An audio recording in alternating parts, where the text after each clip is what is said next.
आज की वीडियो में हम डिस्कस करते हैं मैस्लोज थ्योरी ऑफ मोटिवेशन। ये हमारे मैस्लोज की थ्योरी है जो कि मोटिवेशन टॉपिक में आती है। ठीक है, मोटिवेशन की मैस्लोज थ्योरी है। अब इसमें क्या है कि जो मैस्लोज नाम के एक पर्सन है जिन्होंने हमारी इस मोटिवेशन की थ्योरी को एक्सप्लेन किया है।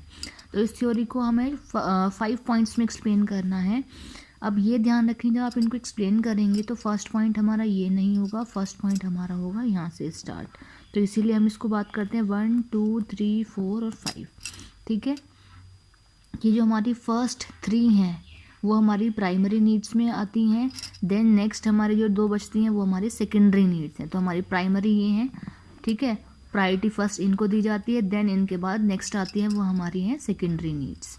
तो चलिए डिस्कस करते हैं फर्स्ट 1 बाय 1। इसमें एक चीज़ और बताऊंगी, जो मैंने यहाँ पे हर एक पॉइंट के साइड में कुछ लिखा हुआ है वो क्या है कि इन पर्टिकुलर पॉइंट्स के थ्रू आप क्या है शॉर्ट में इन पूरे पॉइंट को एक्सप्लेन कर सकते हैं एग्जाम्स के लिए। इजीली होगा, लर्न करना भी और अंडरस्टैंड करना भी इजी होगा। तो first point is physiological need. ध्यान रखें, फिजियोलॉजिकल है, साइकोलॉजिकल नहीं है। प्रॉब्लम क्या होती है, बच्चे क्या करता है फिजियोलॉजिकल की जगह साइकोलॉजिकल कर देता है। तो बहुत ध्यान से देखें इसको। फिजियोलॉजिकल नीड क्या है, एक बेसिक नेसेसिटीज़ या फिर बेसिक नीड ऑफ पर्सन।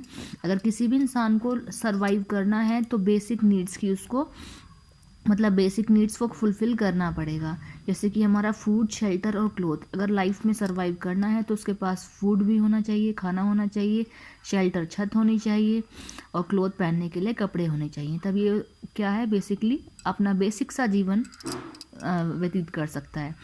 अब ये फुलफ़िल हो गया, उसका बेसिक नीड्स कंप्लीट हो जाती हैं। तो देन उसके बाद क्या होता है, उसका है सेफ्टी नीड। सेफ्टी नीड में क्या है लिखा है, जॉब सिक्योरिटी। अब सेफ्टी उसको कैसे मिलेगी, उसकी जॉब की सिक्योरिटी के बेसिस पे। अब बेसिक नीड तो उसकी चलो कहीं से मांग मांग के भी पूरी हो जाएंगी, बेसिक से हो ही जाएंगी, है ना।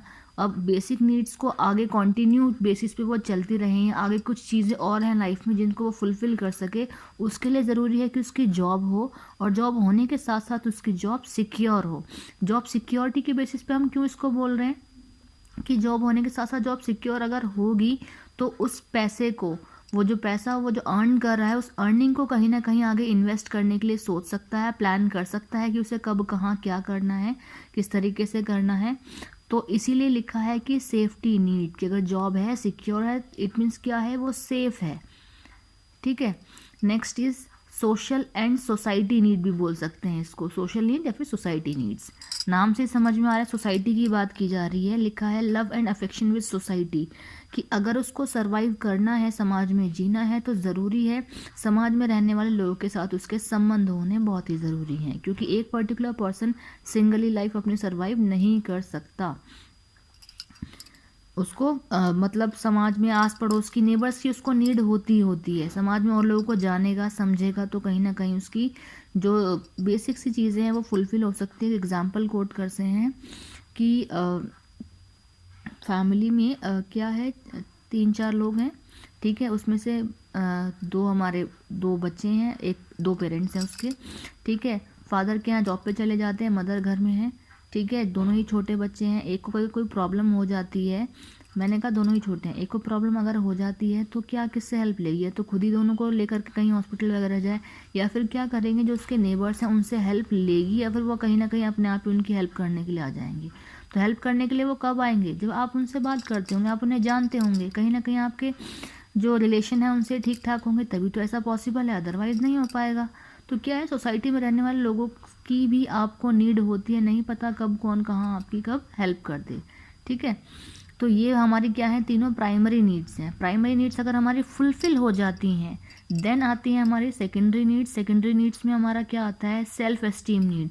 सेल्फ एस्टीम नीड में मैंने क्या लिखा है, सेल्फ अचीवमेंट, कि आप सेल्फ में या फिर आप खुद से क्या कुछ अचीव कर पा रहे हो लाइफ में, या उसी के साथ साथ है मैनेजरियल रिस्पॉन्सिबिलिटीज़। और अचीवमेंट के साथ ही साथ आप किस तरीके से अपनी रिस्पॉन्सिबिलिटीज़ को मैनेज कर पा रहे हैं। देखिए रिस्पॉन्सिबिलिटीज़ सबके पास आती हैं, ठीक है, लेकिन आप डिपेंड करता है कि आप उन रिस्पॉन्सिबिलिटीज़ को कैसे फुलफ़िल कर पा रहे हो, कैसे कंप्लीट कर पा रहे हो, कैसे निभा पा रहे हो आप उन रिस्पॉन्सिबिलिटीज़ को, है ना। Next is self actualization need. ये हमारी क्या है, लास्ट नीड है।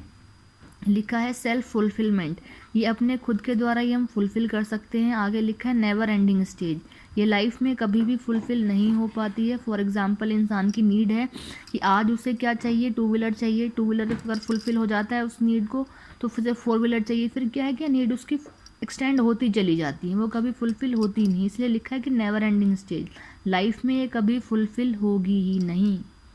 तो ये क्या है, मैस्लोज पर्सन ने हमारी इन 5 पॉइंट्स के थ्रू पूरी थ्योरी दी है मोटिवेशन की।